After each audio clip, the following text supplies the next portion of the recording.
David alobi molimo na ngai pambola nzambe kobosana te bolamu na ya. Soyez bénis, peuple de Dieu. Nous sommes dans notre chaîne 5 minutes avec le Seigneur Jésus-Christ. Que le Seigneur accomplisse sa parole comme nous dit dans Philippiens 1, le verset 6.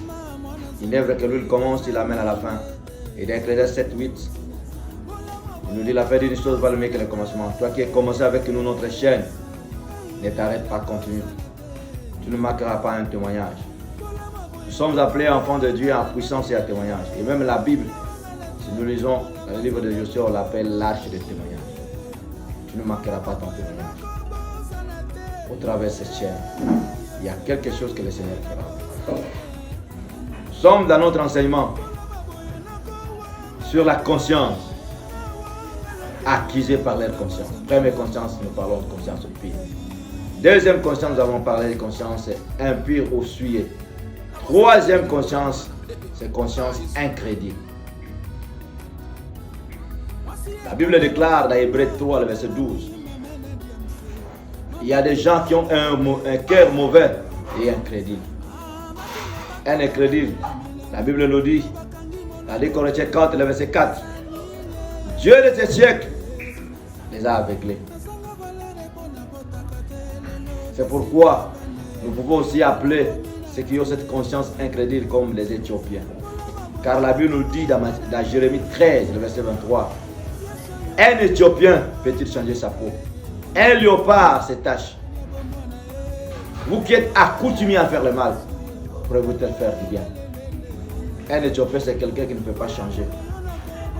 C'est un incrédule. Même si on peut lui prêcher, même si on peut lui parler du Seigneur Jésus-Christ, même si on peut lui parler sur la conscience, étant donné qu'il est incrédule, il ne sera pas accepté. Lui croire, lui se repentir. Car la Bible nous dit, dans Matthieu 17, le verset 17, il y a même toute une race des incrédules dans ce monde. Et autrefois même au temps de Noé, la Bible dit, il y avait ceux que le Seigneur avait usé de patience à cause des incrédules. Combien nous avons des incrédules dans ce monde? Même si on lui dit de recevoir le Seigneur, aujourd'hui il va refuser. Car la Bible nous dit dans Job, au 33, le 14 et 15, Dieu parlait tantôt d'une manière, tantôt d'une autre. Peut-être par le son, peut-être par la vision. Même si Dieu pourrait nous parler. Mais étant donné qu'on a une conscience incrédule, il ne peut pas croire à ça. Et c'est le titre de ce nombre-là. Combien de fois le Seigneur t'a parlé? Par XY, peut-être par la vision, peut-être par la prophétie, peut-être par une prédication, peut-être par un enseignement. Mais tu n'arrives pas à te repentir. Ne serais-tu pas un Éthiopien ou une Éthiopienne? N'as-tu pas cette conscience incrédule? Et la Bible nous dit dans Hébreux, si vous entendez sa voix, n'endurcissez pas vos cœurs. Combien des incrédules nous avons dans nos églises, dans nos maisons, dans nos familles?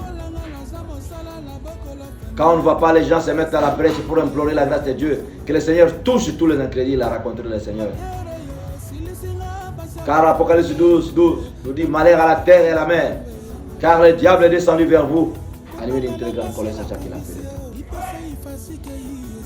Qui ont une conscience pure, qui pourraient servir le Seigneur avec intégrité du cœur.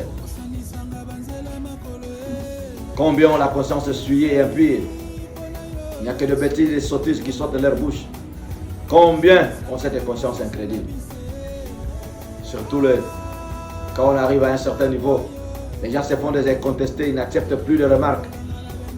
Combien les incrédules qui vivent avec nous, malgré les multitudes qu'on peut en avoir. Et le Seigneur t'appelle à une seule chose, à la repentance. Tu as besoin de la délivrance. Si tu n'as pas de conscience pure, tu vas demander au Seigneur, parce que pour conserver la foi, pour conserver ce mystère, il ne peut se conserver que dans une conscience pure. Combien ont cette conscience incrédule? Combien ont des consciences souillées? À tout temps, à tout moment. Il n'y a pas de belles paroles qui peuvent sortir. Pour eux, il n'y a que des bêtises. Il n'y a que des films pornographiques, des films érotiques. C'est ce qui retiennent des produits qui excitent. Mais à ce peuple-là, Le Seigneur t'appelle à une chose.